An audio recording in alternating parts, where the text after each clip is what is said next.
said in my introduction, this is just a snippet of what I could gain from their bio that I saw. I'm going to give you guys a minute to introduce yourselves. And then we're doing this session just because it's good for us to learn how to pitch ourselves. So I'm saying that you pitch yourself, not like you have anything to sell to them right now, like that, but for us to also be able to learn that if I ask you, who are you? I mean, to the audience, they are able to say, this is who I am in not so many words.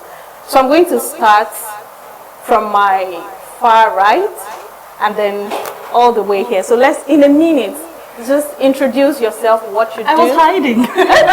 There's no hiding place on this stage. So let's go.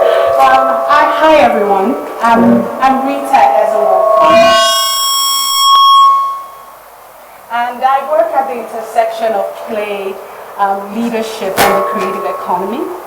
And I do that through the Street Project Foundation, which uses creative arts to facilitate youth leadership development, social mobilization, and cross-cultural dialogue.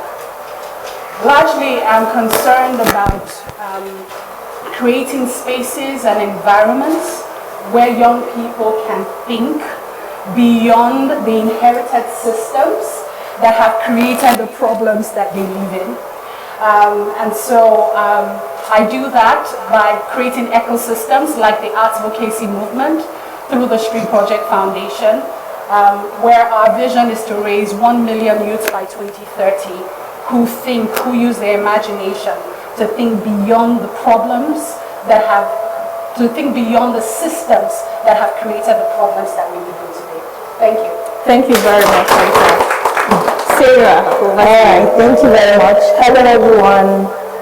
It was a pleasure to be here. Thank you very much for inviting me. My name is Adekunle-James. I solve problems for a living. This is my short intro. I solve problems for a living and I love it. Right? I lead a management consulting firm and studio in Africa where we solve complex challenges by building, transforming, strengthening social impact organizations, social enterprises through strategy, technology, innovation, and disciplined execution. We also work at the intersection of health, education, private support, and institutional transformation. At the core of what we do, at the core of what I do through Nolton Africa, is strengthening social organizations. Without solid institutions, it will not matter the amount of funding capital that comes into. Yes, it won't matter the amount of capital funding that comes into the continent, but with solid institutions, we'll be able to even leverage and get more capital. So we're building solid institutions to be able to deliver the change that we want in Africa. Thank you very much. Now to you, Oyewole. Okay, so great. She ended with capital. So I'm Oyewole. I try to mobilize capital for Africa's development. Our SocialGood fund, we fund some of the biggest, boldest, and brightest ideas in Africa. So think about VUCA problems that exist in Africa. We create those solutions, but we also fund and build those solutions. We also de-risk those firms so that international and local organizations can fund those firms. So usually I don't like to introduce myself with the fund. I'll just say SocialGood, but really we fund some of Africa's most brightest solutions across the continent. Thank you. Okay, thank you very much. I believe we can all see we can sense the quality of conversation we're going to be having tonight, from knowing what to start, so also connecting with someone that can help you to fund what you start, and to also connect with someone who has been helping other organizations to also raise money. So we have it all tonight, and we're going to be talking about that. But what I can get from all of our profile here is the fact that we have hands-on experience in social entrepreneurship. We run our own store.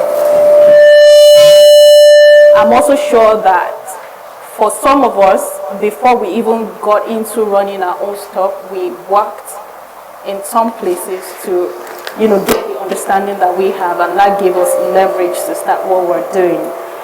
But everyone's story is different. What pushed you into social entrepreneurship as against for-profit entrepreneurship is different for everyone. So tonight we just want to hear what moved you into this world, because social entrepreneurship is a different world entirely. You're trying to stay afloat, and at the same time you're trying to make impact, as against just trying to make profit. So what's your story? How did you get in here? I think we should just start with that first, and then we build on our conversation. So this time I'm going to start with Oyewole. What got you into social entrepreneurship, and then... Okay, so hello everyone. So I'll be as realistic as possible because we're youths and we just want to have a conversation. You could be the person sitting out here teaching me these same things. To be frank, nobody, for me, I did not start wanting to be a social entrepreneur, nothing like that. I came back from the Mandela Washington Fellowship. I'd done 10 years with the federal government. I'd seen some of the endemic issues in Nigeria, trying to push policy, trying to push development, fighting government internally. So when I go back from the Mandela Washington Fellowship, I always wanted to change. When somebody throws something on the ground, I'm like, let's organize a campaign and clean up this place. When somebody says he doesn't have a job, let's do another thing and train these people. Until I was broke. When I was broke, reality dawned on me that this is not sustainable. To set in perspective, the first event that we did, we raised about $5,000 here in Abuja years ago, and my car was just 700K. And we gave it all out for free. So a friend tapped me behind. He said, I really love what you're doing. How is this sustainable? And he was a doctor, well exposed, well traveled. And I said, how is this sustainable? So then I belonged to a youth community where they were always going out to give. And I sat down, I looked around, people don't even know this side of the story. I dropped out from PhD at some point in my career because I sat down in the class and everybody that was teaching me was broke. I'm not kidding you. I sat down in class, econometrics, I got great grades, but I looked around and I was like, I should spend 4 years to learn how to broke. So when I made the shift to start building companies, I then was not working with SocialGood Fund. To set in perspective, I'm the only African that is allowed to work in SocialGood Fund because we mobilize funds. Right? But right now, we've been able to fund across the continent millions of dollars, a total of $100 million per year. That's a huge portfolio. Right? But when I moved to building businesses was because I did not want to end up being broke after doing good. When they sacked a community in Kaduna and we did the feasibility study and everything, and they came back to me and they said, this is going to cost $100,000 to build a school in Kaduna. How do you think I felt? Did I want to change community? Yes. Did I want to give back? Yes. Did my pocket agree with that vision? Nope. So then I had to design programs and projects and pitch it to a company in US, and that company loved it and said, part of our CSR is to give back, and they sent $100K for that project. That project is 5 years in Kaduna right now. 270 kids on scholarship in Kaduna. The kids don't even know me. That's the beautiful part. So when we talk about social entrepreneurship, for some, maybe they were more lucky, they knew the term, right? And they just started immediately. But for us, we wanted to go and make money. But the cry of humanity and the communities that we lived in necessitated that we took 10 to 20% of our profits and give back to community yearly. So right now we have about 7 businesses that we have invested in Nigeria. We have farms across Africa. We export to the Middle East. But 10 to 20% of each of those businesses gives back to community. So when she asks, how did you find it? I don't want to come from a sacrilegious or spiritual place like, I was in the place of prayer and the Lord said to me, do good. And I went, no. I believe in God, honestly, but I also believe in wisdom. So we built companies, those companies developed stability and they scaled. Then we took money out of those companies and we've kept on impacting communities. So that is how my journey started. It wasn't that I liked you all too much. Awesome. Thank you very much for that. I mean, thank you for keeping it real. I think yesterday I was still speaking with a friend and we're like, a lot of people who start non-profits, we were talking about non-profits, a lot of people who started non-profits in Nigeria was by happenstance and situation, like, just like you said. So it's good that we have, something that resonates with that as well. And I'm sure a lot of persons in the room will also resonate with that. So it doesn't have to, you have to be honest with yourself. If you're doing it for the money, if you're going in it for the money, go in it for the money, but as well understand the fact that you're also doing good. You need to do good. Now I'm going to go to Sarah. All right. The truth is, how I got into social entrepreneurship, I don't even know. But I'll tell you my story. I'm a lawyer, trained lawyer, practiced litigation for a while.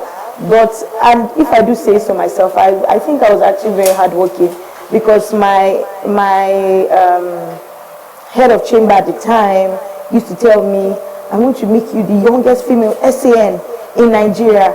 But if you're a lawyer and you've practiced, you know what that means, right? And I didn't have day, nights. It was just like literally working around the clock. But that was not it. I just knew that I didn't want to do that, right? For some reason, I knew that, I wanted to use my skills. Growing up, I wanted to be a police officer because I wanted to stop crimes. I watched a lot of crime movies, read a lot of novels, and I actually studied law because I thought, okay, I don't want to go to police school, so you see how I always just wanted to do good.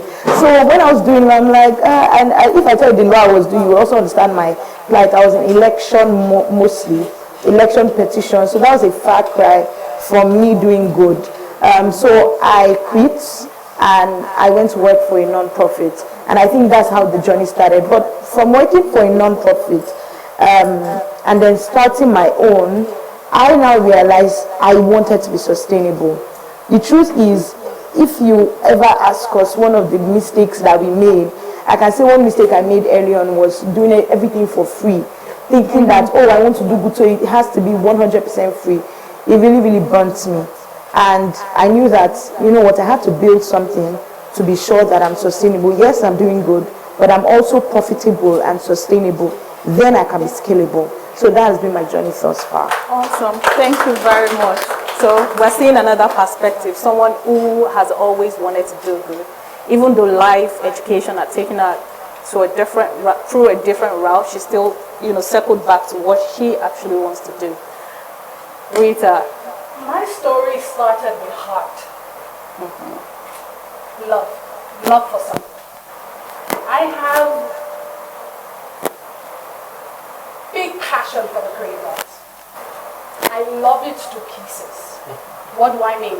Music, dance, drum, the whole 9 yards. You don't split it up. I love it. And I was fortunate enough at the time when lots of people were studying courses they had no business studying, to have studied creative arts in the University of Lagos. I was a pioneer, part of the pioneer set of that department. It wasn't like I was going to just do dramatic arts. I was going to learn about visual arts, music, ethnomusicology, all of the things that I needed to learn, and theater.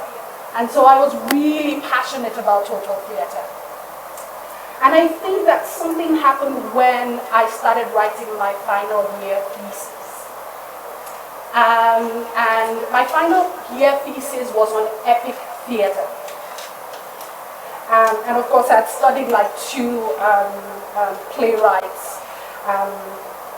And I remember the last line of my piece was, I do not believe in art for art's sake.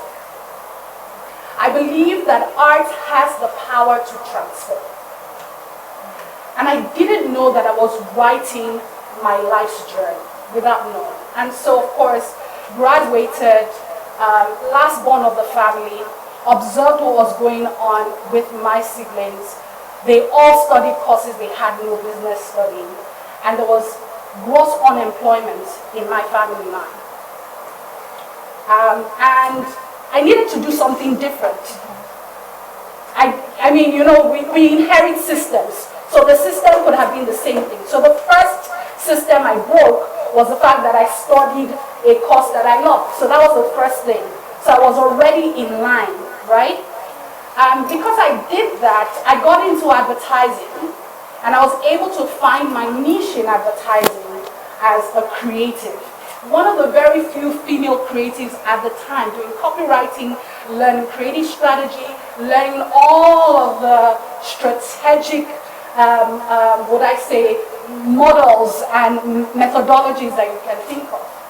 And whilst I was doing that, fortunately during my youth service year, I was exposed to young people like myself who were interested in transforming Nigeria. So that's another thing. I found my community. I found my tribe. And I then became vice president of the One House Music Unit. And what were we doing? We were taking music to the streets as coppers. That was our project. Okay. We actually asked that, you know, that be carved out as a special community development project for us. And so we were composing songs about HIV/AIDS, about, you know, violence, about different things. We'll go under the bridge, you know, Joledo by Lagos. We'll go to Ikeja under, as in, you know, the places where people gather, and we will gig out, you know. And I'm talking about the early 2000s. And then at the time I was working with an NGO, so I would get flyers and I was doing all of that. And so that opened my world into what's possible with the creative arts, just like I had stated in my thesis, that yes, the arts can transform. And I think that, to just put it shortly, that all of these experiences put together, I was able to start Street Project Foundation, an organization focused on raising young leaders, using creative arts as a tool to do that. And we know how many young people gravitate to the arts. And if you want to change mindsets, which Nigeria needs, you can use the arts to do that beyond entertainment. And that was how it all started. Awesome. Thank you very much for that. Now, I'm going to spin off a little bit from what you said and what I got from what you said. Do you think that for a person, for an individual, and I'm asking all three of you, just in 30 seconds or more each, do you think an individual, someone in this room, would have a good chance of succeeding as a social entrepreneur by gaining experience in a non-profit first? Or just, because from what I heard from you, you worked in a non-profit, you were a lawyer, you practiced. Both. I worked both in for-profit and non-profit. So would you say that it would be good for a person who wants to be a social entrepreneur to learn the good side, the social good side of things, by either volunteering at a non-profit or working for a non-profit before starting their own stuff, or they can just, go in? And if they are able to go in straight into it, what knowledge do you think they need to have first for them to be able? Because it's easy to start out as wanting to do good and then just veer off, being concerned about just the profit. So I'm going to start with Oyewole, and then I'm going to go to Rita, and then, because I have a specific question for Sarah. Okay. Yes. All right.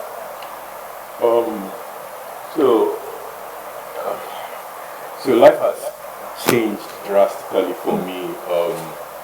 Some months ago I turned 40 and I told myself I would hardly speak out, right, except if it's necessary to speak, right, because I'll not waste my time, my effort to deceive people or to hype people. You're not even young, because if you go across the world and you see what people are doing at 18, 20, you realize you are not young. A certain guy sent me a message that he's coming to Nigeria to fix logistics stuff. He just raised $10 million in US. He's 20. And I'm like, my friend, do a SWOT analysis of yourself. A personal life SWOT analysis. When I was in university, every single day I would open my desktop and I would open the Encyclopedia Britannica and read a day in history.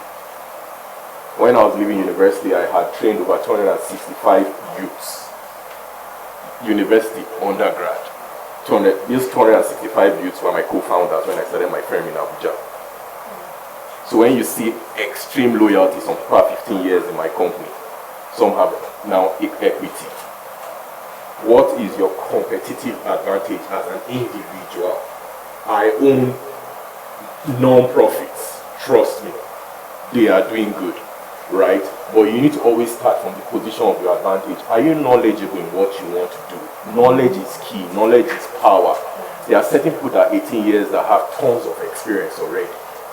I was speaking to a certain lady and I was in shock. I don't know if you know Imal Silva, he's in the arts. His daughter was speaking to me, and while she was speaking to me, I was shocked. From that, we created a global mentorship platform where Imal Silva is, DDK is, and all that. So always start from the place of your strength. What do you have in your hand, and what can you multiply? What's your weakness? If you have a weakness, then look for somebody else that can be a co-founder that can help you. Now, we don't usually say co-founders in non-profit like it is, but they are co-founders in real sustainable Sense of it. I had a lady that could speak to anybody. Anybody. She was young, but she walked up to me and said, you're always busy in this government agency. Everybody else is chatting, chitty-chatting, talking about you and I'll just be on my desk, building Nigeria's future, Africa stuff. I was just creating. I was carrying out survey in Ogomosho. I would cut my hair, wear uniform, and carry surveys, avoidance of tax. I'll be doing surveys. They'll think I'm a young student. They are filling the form. But when I want to publish the survey, the government will say, you want to put this to shape the quality.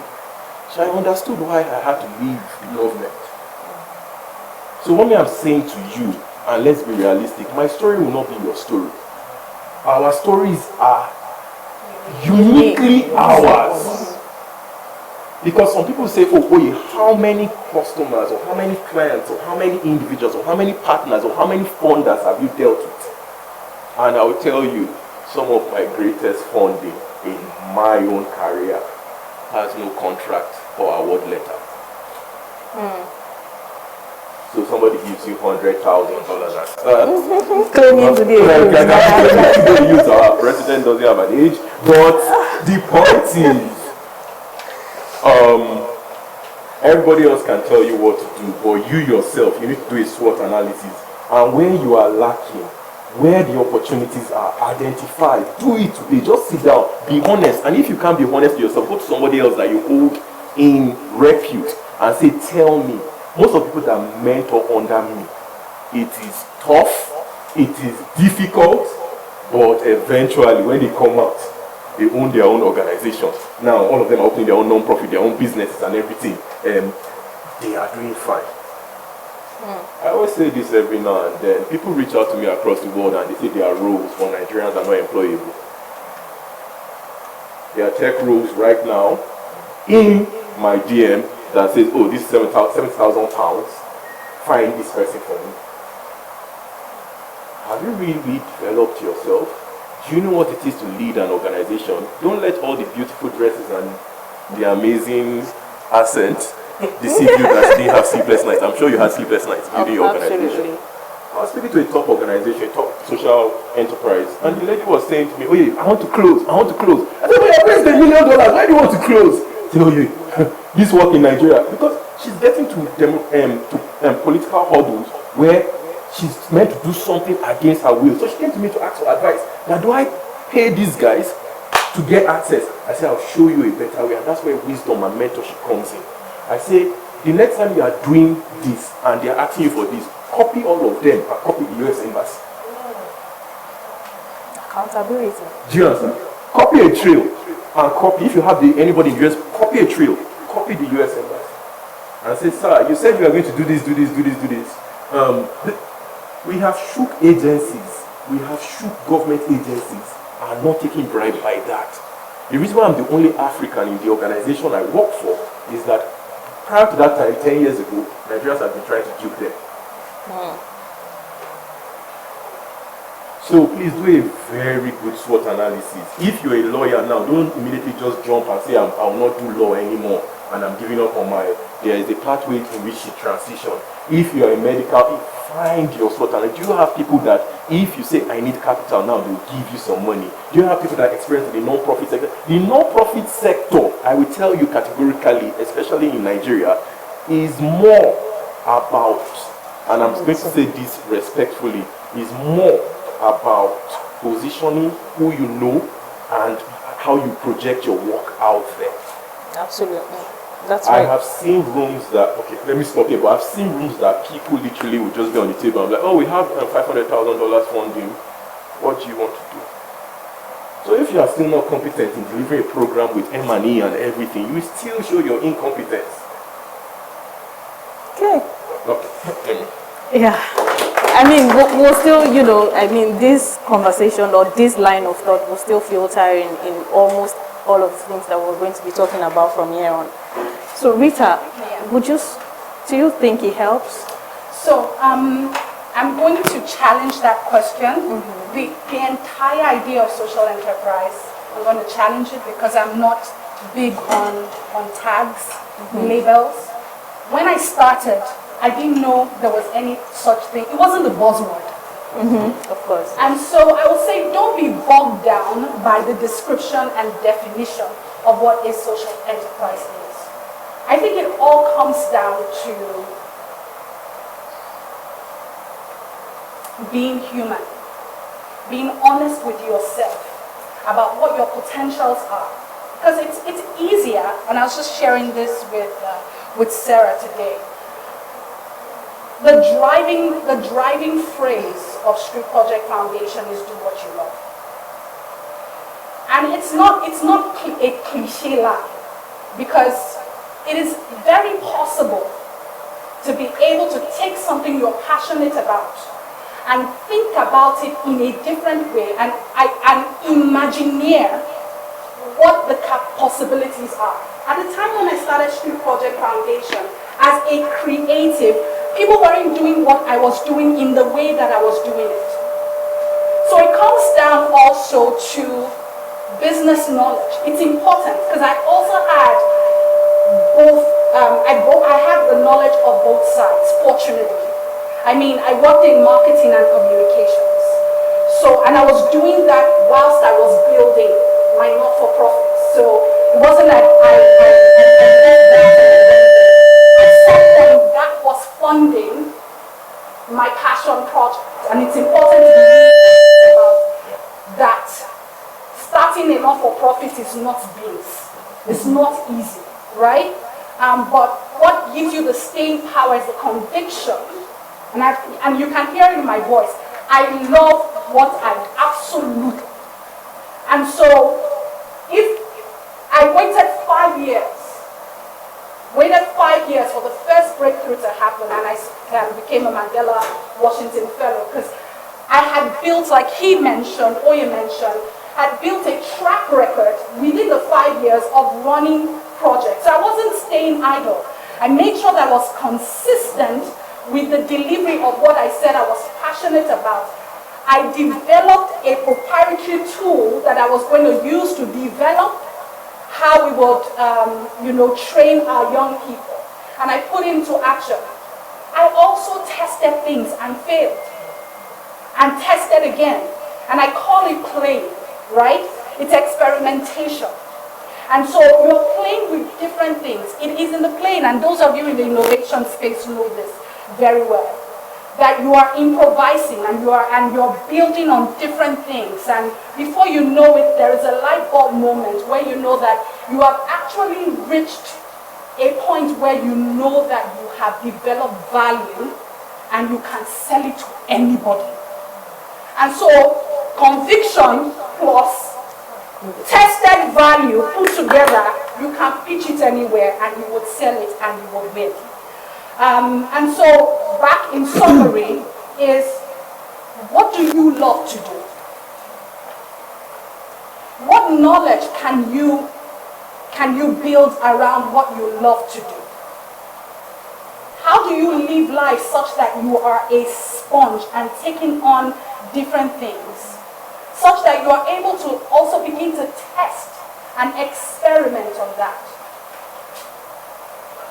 What do you have by the side if your social enterprise cannot thrive on its own? What's your That side may help hustle? you. What's your side hustle? Okay. Very, very important.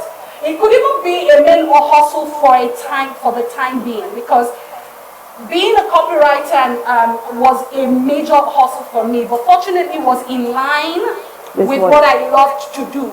So whilst I was doing it, I was developing myself as an expert in the field beyond just theater, visual arts, and poetry. I was getting vocabulary, technical skills that I needed to make me become an authority in that space. And so it's important to be able to explore life, enjoy life, and don't be bogged down by the whole idea of, am I building a social enterprise? You know why? When you think about humankind, and you're thinking about us as social beings, you're thinking about, what am I going to do for my people to make them thrive? That's the thinking of a humanist. How do I create spaces where people who are vulnerable can be uplifted? It's coming from a very good place, from a human place, from a kind place. And I think we always need to start with heart. Thank you. So she says art, and you can hear it, you can feel it, you can feel the energy in the room. She's passionate about what she does or what she's doing. There's something she said about side hustles. I just want to, bring us back, lighten the mood a little, because we are getting so serious. I'm like, I always say something that in Nigeria, until you get to that level where you are so comfortable that there's nothing you want that you can't literally get, your side hustle must have a side hustle. That's what I always say. And then I'm deviating a little bit, and then I'm going to come back to Sarah. Take myself as an example. I want to do good. I run a management consulting firm, right? I started out for profit, purely I'm interested in money. That's what I'm about. And then I got introduced to someone who works on gender. So I spent the last 6-7 years working on some of the national policies that we have on gender. I got introduced into that. And then I began to say that I can actually do better. That's how I got introduced into this. It wasn't like, but the money is also coming from there. When I decided to focus on Flybridge without leaving my management consulting, of course we're consulting for government organizations, but being a woman in this space, I understand, I know, there are some challenges. So I told myself, the way that I want my money to come from management consulting for government institutions and quasi-government institutions, is not the way that I want it to come. I'm not able to make some compromises. So how do I make money to sustain what I'm doing? Then I told myself, I studied chemistry as my first degree. And I was so good with organic chemistry. So why don't I start, a business or a company that produces something that is natural? And so that's how I've been able to, start small and then be able to fund some of the things that I do, So I'm saying here that when we say your side hustle must have a side hustle, I think we run into problems when the side hustle we're going for is not anything that is in us. So for those of us who will be considering, because if you're running a social enterprise, you have to have something until you balance. So start reflecting on that one thing that you can do that is, resident in you, part of. Some would say, oh, I studied a course in school that I wasn't passionate about. Years down the line, that knowledge is in there. Find what you can do with it. So that's that. Now back to our conversation. I know that Rita doesn't want us to have a tag to social entrepreneurship, but I want us to have a definition for it. so that as we leave this room, we know what it is and what it is not. I mean, we have official definition for things and we have, informal definition. But now I want us to go legal. Legal. Yes. All right. Before I go legal, I want to just add one thing to the other question you said. First, I agree with what they both said. I also just want to add, however you're starting, in addition to everything they've said, ensure you understand business. Because one mistake I have seen, especially with people who want to do good, is that they ignore business for too long. And it makes you not structured. In fact, I mean, you just see, oh, we want to do this from one program to another program to another program. No reporting, it's not good. So whatever you want to do, however you want to start, take a cue from everything they've said, do a personal SWOT analysis, which I think is extremely brilliant. You will never go wrong understanding business. You will never go wrong understanding business principles that actually help for-profit entities who probably don't care about good. You will never go wrong learning how they actually make profits, scale their business, 10x their returns. You will never go wrong learning that. So I would say put business at the top of your mind and actually learn business. If we have many people who want to do good, understand business, we will do amazingly well. We will. So please learn business. Now, so I'm going to start from what she said to define social entrepreneurship legally. She said, don't care about the tags. The truth is, many jurisdictions also don't care about the tags, legally speaking. So, for instance, I'm a lawyer, and also, when you mentioned that you might study a course, I studied law, I love law. If I was going to go back, I would study law. If you ask, like, I want to study something, I'll say study law, because it just makes you unique or irreplaceable, if I do say so myself. So you mentioned whatever you're studying, the knowledge might come back. So even if I'm not in a law firm, studying law has really, really helped me and made me stand out just because of that knowledge I have. Legally speaking, I have people come to meet me and say, oh, I want to register. I actually have someone who said, like last week, I actually want to register a social enterprise. There's no legal framing under the Nigerian law, and not just the Nigerian law, many jurisdictions that says social enterprise. So a social enterprise, social impact organization, social entrepreneurship, all those are, I would say, purpose orientation that can sit in different legal framing, for lack of a better word.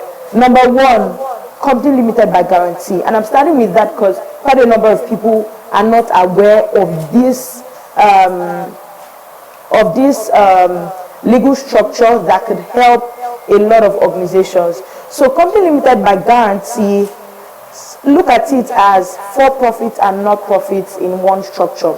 However, it's still more of a non-profit because you can't take profits from it.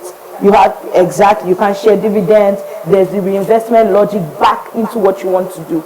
But it's a very good structure that can help you in terms of policy, in terms of your board, etc. So company limited by guarantee is one. Secondly, company limited by shares. I believe there are actually a lot of private companies limited by shares that are more sustainable, that do social good more sustainably than many people who actually set out to do social good does. So you might want to start with a company limited by shares.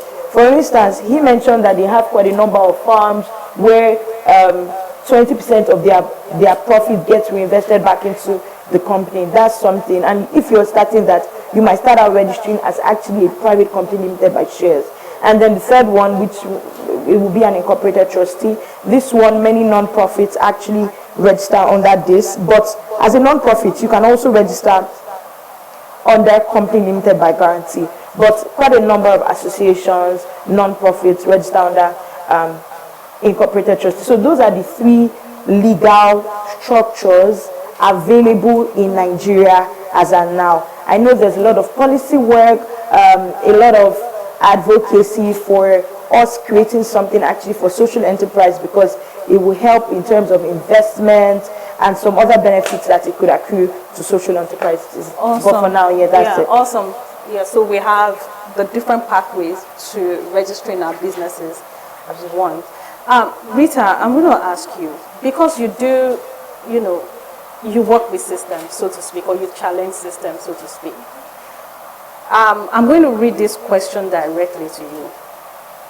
What are the most pressing social challenges in Nigeria today that present valuable opportunities for people who want to do good, for social entrepreneurs? Can you repeat that question again? What are the most pressing social challenges in Nigeria today that present viable opportunities for social entrepreneurs? Just before you answer, Sarah, I understand you want to leave. So that I know what I've already taken. Okay, okay, awesome. So let's. Thank you. Yes, please go ahead. I think there are many pressing social issues in the country, and so I challenge the question again. I challenge systems. Sorry. I think it comes back to human capital. I think I read somewhere recently about the potential of our entrepreneurial youth population, not just in Nigeria, but in Africa as a whole. I know we've heard it so many times, but I think that there is a huge opportunity in the good that is happening, in the fact that we have a lot of young people in this country interested in enterprise than maybe many parts of the world that we can tap into, right? And which, SocialGood Fund is already tapping into, right? And I really think that what we need are environments where young people can thrive. Because the truth is, a lot of, I have a community of young people, and I ask them questions. And one young person was like, I don't think that, it's the ideas. We're not, the ideas are not lacking. The ideas are there. We're burning with ideas. But when the environment you are in stifles you from being able to bring those ideas to life, what do? And so I think it is important to create systems. I think that's the problem. We have the population. We have lots of people who are doing good and really working with young people in agriculture, in tech, in different places. And it's almost like, okay, after you train them, then what? How do you harvest the opportunity? How do you create opportunities and access for them? I was reading recently Otedola's book. And one of the things that I saw was like the advantage from the very beginning that he had. You had parents who studied in the UK. So both your parents were educated and studied in the UK. Came back to Nigeria, right? And they became part of the political class. That's not the story of many young people in this country. And this is not to say that, they're wearing like some really beautiful points about his struggle and all of that. But one thing I learned that he had, that a lot of young people don't, is access to opportunities. Even when he was cutting, people's fingernails in his father's house at 11 and charging them, kobo as a child, he had that environment. He was cutting white men's nails, president's nails, different people, governors, people coming to the house, right? So as a child, he was already confident enough to be able to speak to people at high level. Have relationships, build relationships at that level. We need to create environments where young people can think that way, right? We're just talking about, our definition of youth, and, they are 16, 18 abroad, and they've started stuff, their businesses are thriving. It is opportunity, creating those opportunities. And I really think that's the major problem. All right, thank you. So you are looking at it from the angle of creating enabling environment or access to opportunities for young people. So that young people can imagine beyond the inherited problems. Okay. Imagine beyond the systems of the inherited systems of the problems that have been created. Awesome. So I'm going to spin off that and ask Oyewole the same question that I asked you. Now we're talking about creating opportunities, making it possible for people to thrive. So I'm going to ask you the same question, but from that angle. From the work that you do, if you were to say we're funding A, B, C, and D, what pressing social challenges would those A, B, C, and D be? Right? Yeah. So first of all, I so much enjoy listening to her speak because one of the few things that has been most pivotal to the success of our work is that we listen to people, right? All the solutions that we have created and funded has been by Africans. To set in perspective, one of the social problems that we tried to solve, the one chance, because we lost 2 of our staff, we had about 140 staff, we lost 2. So I returned back to Nigeria to solve that problem. That was one of the reasons why I came back from London. I want to set in perspective, maybe because a lot of times people don't know my background, they think that maybe I came from, because I'm speaking English. Nah, screw all that stuff. It can be learned, right? I didn't come from anywhere special. Kogi State, grew up in Kaduna, experienced 2 riots in Kaduna, moved to Abuja, schooled at University of Ilorin, Masters at the University of Ilorin, so that you can see it's nothing special, right? It was when I made money, and I went to go and carry Oyibo, and I told them that the 100K I spent in this UK, I'll come back and collect it, and I registered the business here, and we're making money now for the UK. Why is this important? While she was speaking, it can almost look Herculean to a young person, like how can you succeed in Nigeria? It can almost look like, you might as well just cut the corner. Some of your parents are very bright. Some of your parents are already stolen to pay for your school fees. Some of them are paying tithes in church from the money that they've stolen from the masses. So when you pray to God, what of that person that couldn't go to school because your parents are stealing their money? So why I'm saying so is because everything starts from the foundation, right? When you see somebody that has a strong resolve to do good, most likely he was around maybe a family, a community, or something that inclined that person Gave the person leverage to do good. Yeah. Do you understand? So take for instance, I saw my father fired from the government agency because he didn't take a bribe. And I didn't understand it at that point. So when it was now my turn, right, he in his own side, he was, they're very peaceful, these old guys. They're like, oh, God give it, God take it. I was like, nah, I'm a fighter. I'm a fighter after 10 years.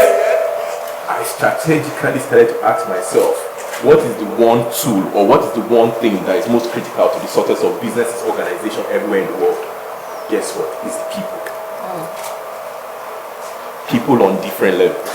The people that you serve, the people that you build, the people that also are doors, the people that are mentors. You see, when you do not have an advantage, go to strategy. Go and look for strategy. Every single time I want to build a business, I ask myself, who are the top 5 people, most influential people that can call the next person to get me access. Sometimes I want to build a business and I'll just call Bishop Cooker. I'm like, my daddy. Like, my son, where are you? Something. And sometimes you just text the vice president. Sometimes you just give me feedback. But do you know how long it took for me to cut that relationship? Do you know how long I would be hungry and I'll still be listening to him for 1 hour speak? Well, many young people, when you tell you to come and network, you come into the environment and the first thing is like, I saw fund in your name. If I show you my LinkedIn, my DMs, you almost think I have the money that I do not have. So what I'm saying is that you need to start developing a strategic plan.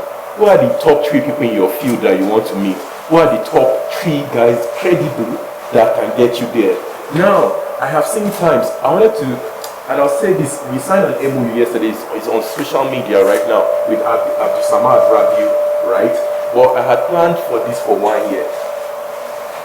I had started to network, asking nothing from those networks apart from just get me into a meeting and let's just have a conversation. Why I'm saying that is that your generation has to, in our generation, my father then would force me to read Proverbs. When I wrote my book, it was because I spent day and night reading Proverbs, understanding what wisdom was. So when I'm speaking to a Hausa man, I understand what a Hausa man and how a Hausa man thinks. When I'm speaking to an Igbo man, I understand how an Igbo person and a Yoruba person. So when you say, oh, what are the societal problems? When we built Rescue Tap, right? Initially, I wanted to build a fintech company. I was coming back to Nigeria. I had some money. I was like, and I lost one staff. I was like, okay, it's a mistake. One chance, they threw the lady. The second one now happened. Only child, just married, 6 months. Only child of his mother. I was pitching the app in London in front of investors, and I realized I had not even mourned him. And I said to tears. A whole picture of the picture. I pitch regularly. I just realized that I had not believed, internalized that Nigeria had taken this guy away from me. So when I returned to Nigeria, I built that. Immediately somebody offered me 700 million naira. Guess what? I said no. I said no. 2 months after that, my friend that was initially was saying, why are you solving kidnapping, one chance, insecurity in Nigeria, was bringing money my way. So there are certain endemic issues in Nigeria that if you want to solve, you must be giving to the problem. Giving, you will first sell out yourself. It's not about immediate profit. It wasn't about profit for me. It was about how do you tackle this issue. We're speaking to the military, we're speaking to to INEC now, and to many other organizations to secure their systems. So think around security. Then she spoke about, see, in the tech center we have just next to this building, there are tons of people learning tech. It's easy to learn. The question is, who have you become during learning? Learning is the easy part, but can you show up regularly in a Zoom call meeting? Can you hold a conversation? Can you negotiate? Can you have face-to-face interaction without taking, some of you are pitching your, see, learn it. Go to the toilet before you want to talk, and maybe you want to do a pitch. All these type of things that, and I just say, in Yoruba they say, I don't know how to speak Yoruba, they say, look at this one, what's this one? Me, if I want to pitch, I'll sit down. You know all this funny cartoon that say, meditate. Just steal your mind. Just I don't know. $200,000.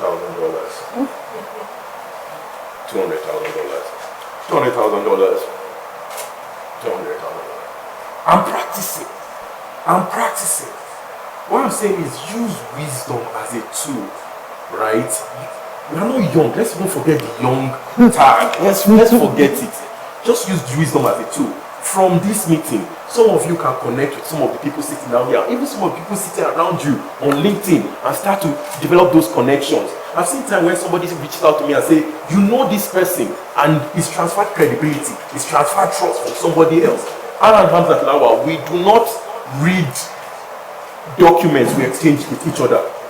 I was like, Hamzat, I want you to do this. Oh yeah, okay, explain what it is. He has never looked back to think that, you have to put 1-0, or you have to remove 1-0. So you have to build, because if you are not patient, you will take the short and road, and you will get that immediate, but you will crash. Let me leave you with one more story. Whilst I was doing my international MBA, we have time for the story. I'll just summarize. Yeah. And SCN just called us and said the organization moves so much money to impact and to development and stuff. We want to move 87 billion naira through your organization. You take 40%. And SAN, I was driving on London Street. I told the head of the humanitarian, I was like, because I know I've trained them. So I said, I'll take this call. So when the SAN called the head of the humanitarian, it's a lady, she started to laugh. She was like, SAN, sir. SAN, sir. You know, called me back and I said, have people taken, do you know I'm an SAN? Do you know I'm an SAN? That same person, last quarter of 2 years ago, that person, that minister, the head, lost her role. So you have to build with wisdom, and you have to build for the long haul. Define clarity, define strategy, use wisdom as a tool, know when to act and when to just be patient, know when to build credibility, know when to go out of public limelight, leave social media. I say 2 years without showing anything, or immediately I came out, nobody could ruffle me. I knew what I wanted to build. Awesome. Awesome. So what I can get from this is, let's give him a round of applause.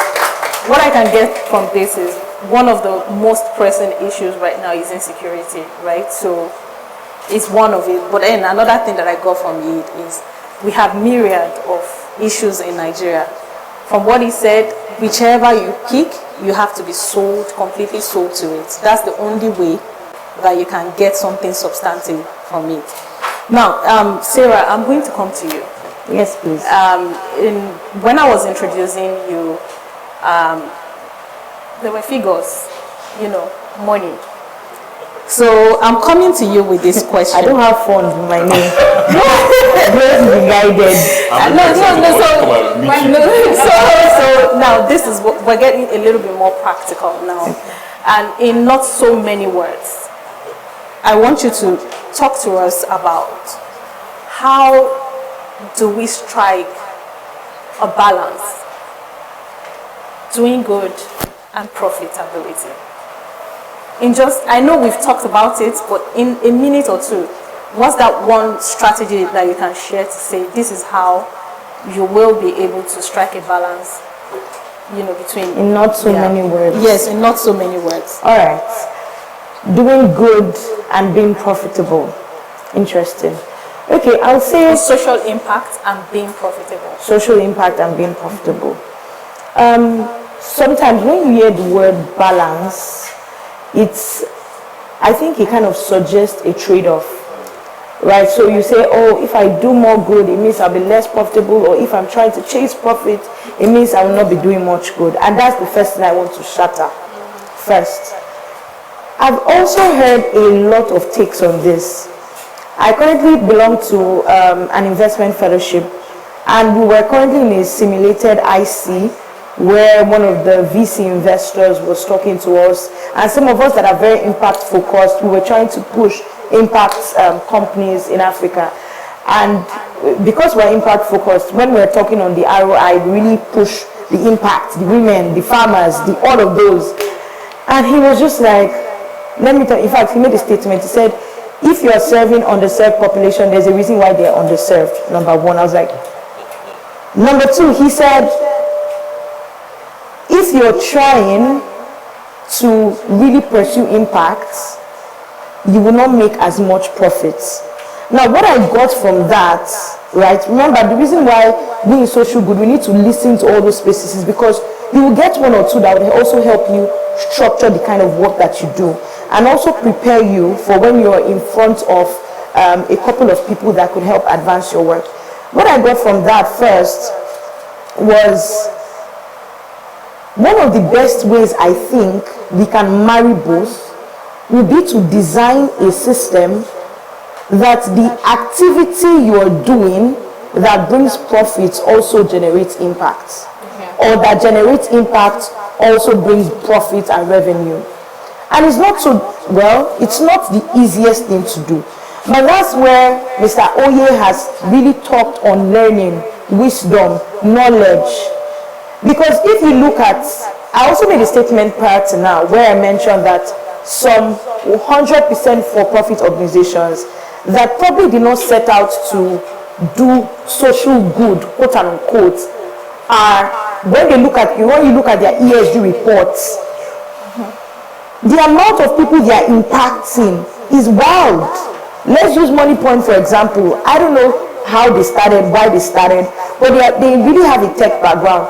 But do you know how they've solved financial inclusion much more than many, quote unquote, 100% non-profit, how they have solved it more than those kind of organizations? So it's really not about just, I want to do social good.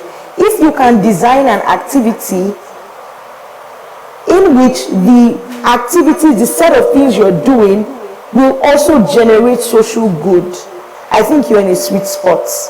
So that's how I would answer it. But I also don't want you to think. I speak with a lot of social entrepreneurs, non-profit founders because of my work.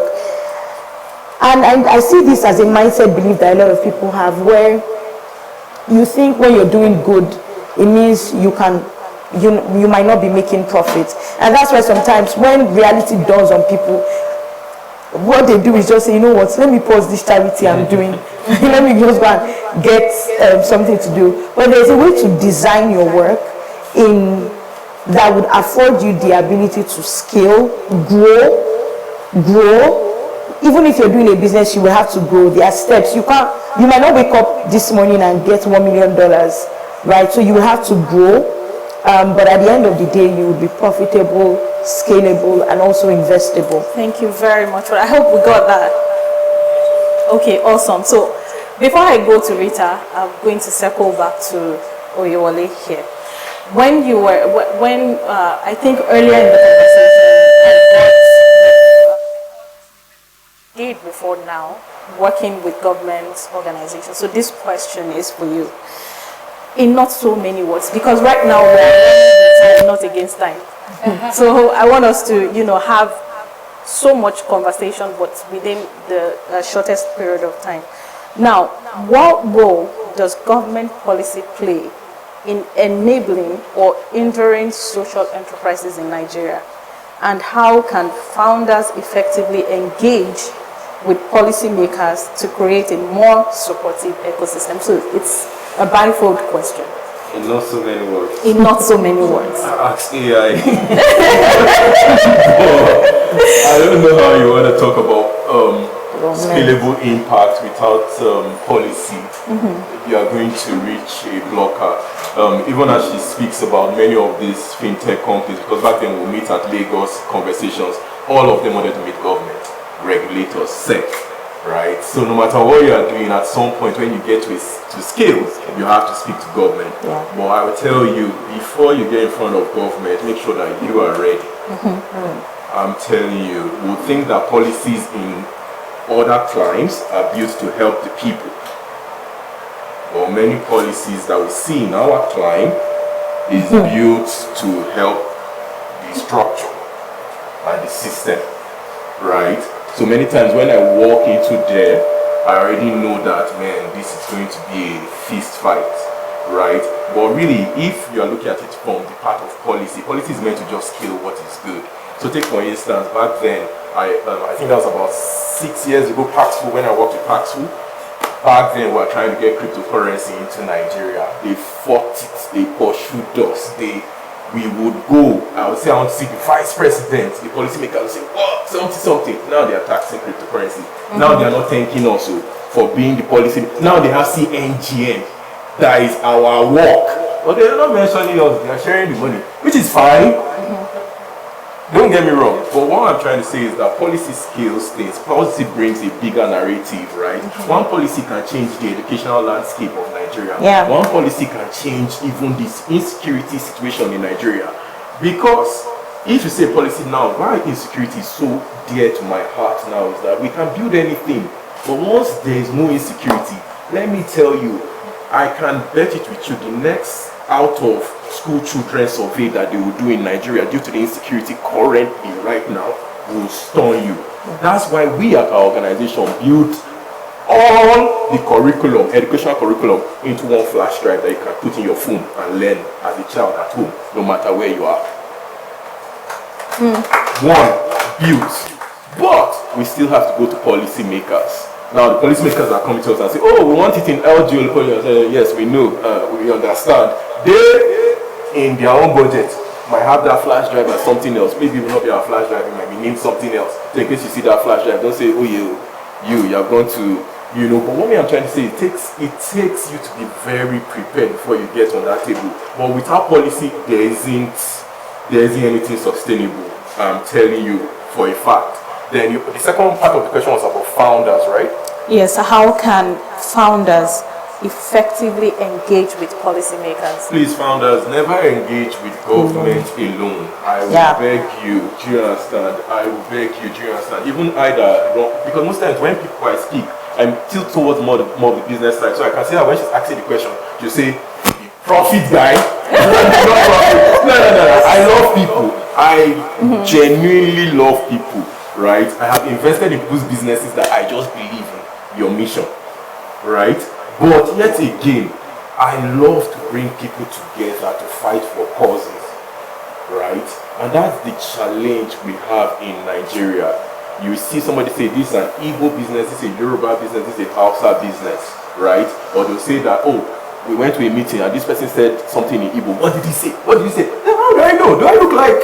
You know what I'm saying? Like, what's wrong with you? You have to, you will get burnt. I have been burnt. It's part of the learning curve. But if we want to move at scale and to access what we deserve, right? Even when we're talking about the startup bill and all those type of things, it was a group of founders coming together. If the non-profit sector is going to work, we used to organize the social impact roundtable where we brought non-profit actors at M7 Humanitarian to come and create those policies, bring everybody. No glory, it's not oh no, bring everybody together. There's the Association of Non-Profits in Lagos. Bring them together and fight for a cause. Do not fight alone in Nigeria. That's how they divide and that's how they conquer. Somebody is making profit, or let me not say profit, somebody is making money from every irregularity you see in the society called Nigeria. Yeah, absolutely. I think that's right. That's right. So what I get from this is there's strength in number. Yeah. So if you're engaging on a particular issue, bring everybody to the table and have that discussion. So now I've been the only person asking the questions. So I want to come back to the audience. I know we have a lot of questions, so we're going to take a few questions. And so, do we have microphone for? Okay, thank you. How many persons have? Okay, 1, 2, 3, 4. Okay, so 4. Starting with her, we'll take the first question from her. Good evening. Okay. Thank you so much for your session. My name is Omole. I run a social enterprise actually. And Mr. Oye, thank you so much. I've heard the story about you sharing about the sand before at Susie's event. So that's not with me. I can't lie. But I have a question for 3 of you actually. I'm really sorry, but I really do have a question for 3 of you. Because I'm facing a lot of challenges with my social enterprise. Like you said, business. Now I'm learning that I really do have to learn how to do business. It wasn't really my thing. So my question for Mr. Oye is, first of all, how do you navigate building a sustainable brand when your target audience can't afford your program? So I'm running an organization where we're training young graduates on how to become employable, right, and then get them into internship. So we don't want to leave them after the training. We want to plug them into, but of course we know that a lot of them can't afford it because they're looking for jobs.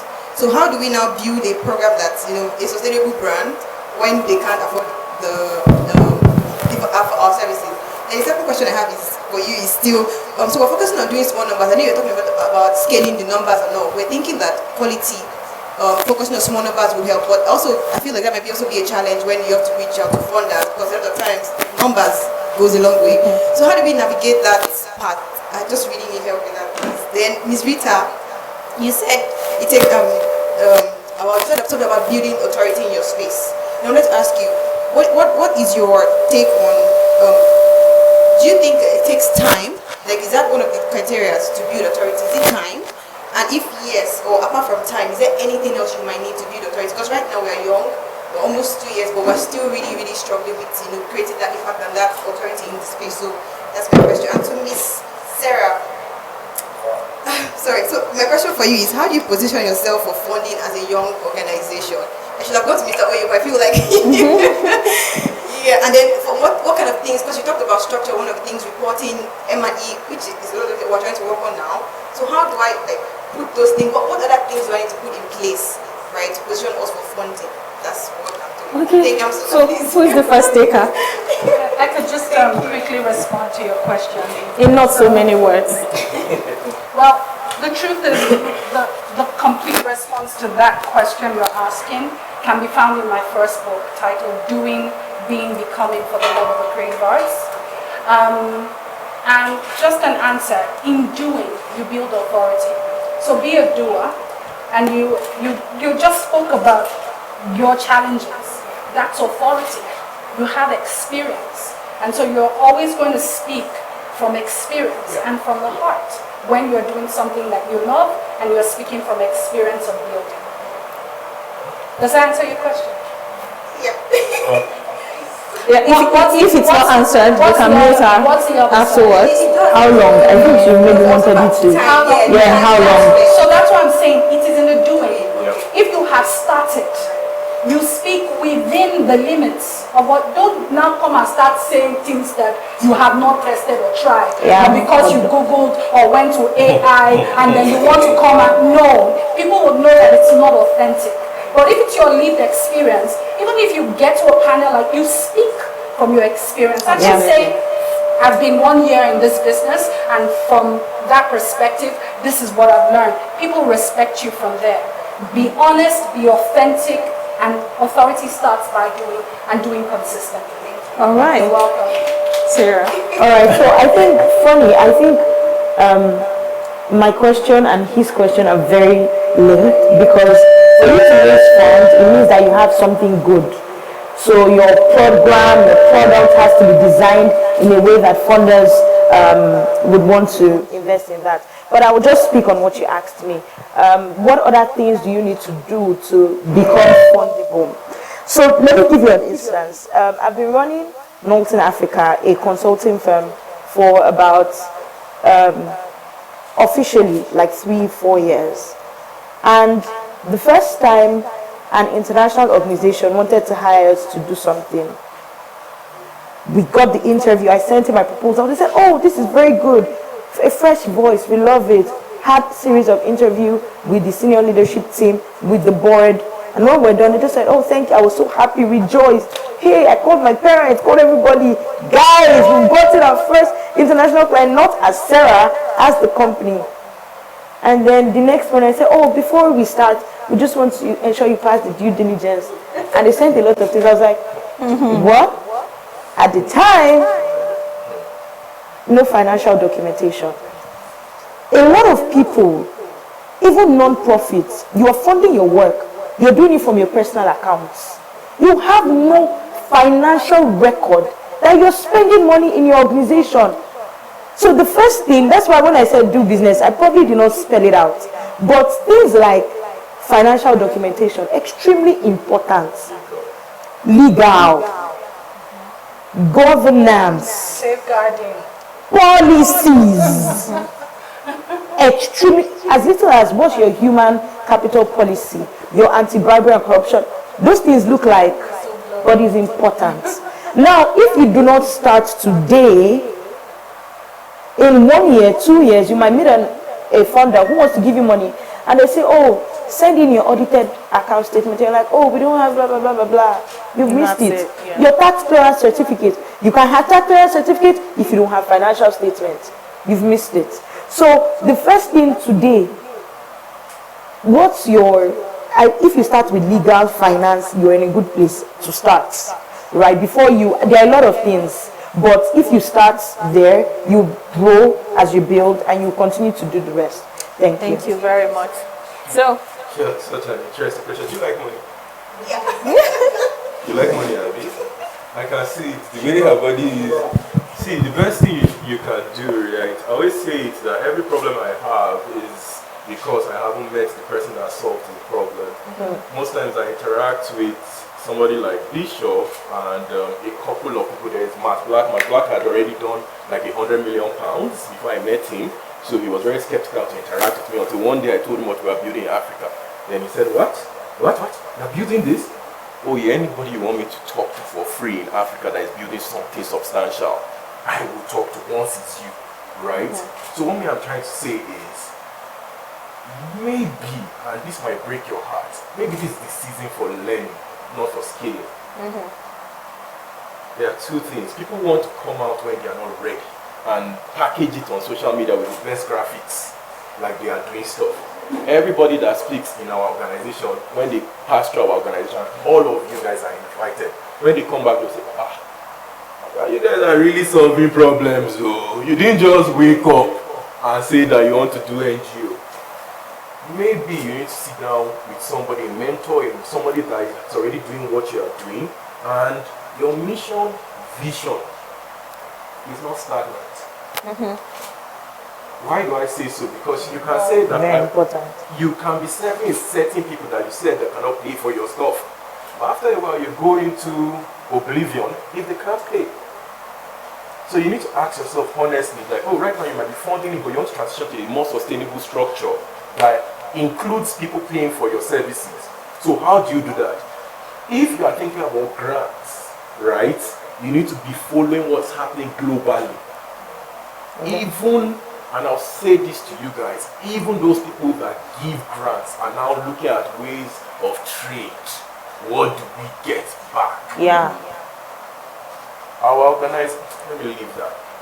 It's very important, right?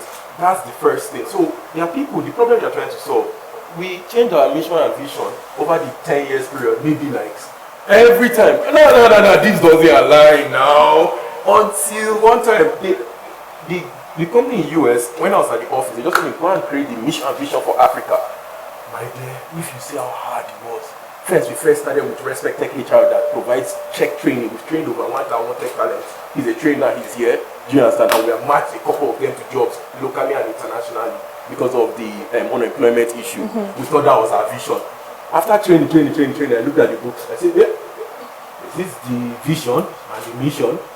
This is a mission of your rent is 25 million per year. You want to come and carry this type of vision mission and you end up with your books at 2 million or 3 million from this one. I said, no, this is not a working mission vision. Went back again. Until I came to a point when I was like, oh, at SocialGood Fund, we invest in the biggest, boldest, and brightest organizations across Africa. Those organizations solving real problems and have the potential to scale. You might be solving a problem, but is it enough problem to scale? To scale, yeah. Is it? And that's why many times people come to me and say, how do your staff stay with you this long? In your vision must be the vision of that staff. To own a family, own a car, travel abroad, go on vacation, maybe even own equity in your company. So the question is, I personally, listening to you, would say go and meet somebody else. It could be any of the wonderful people sitting out here and learn, right? Then and be open.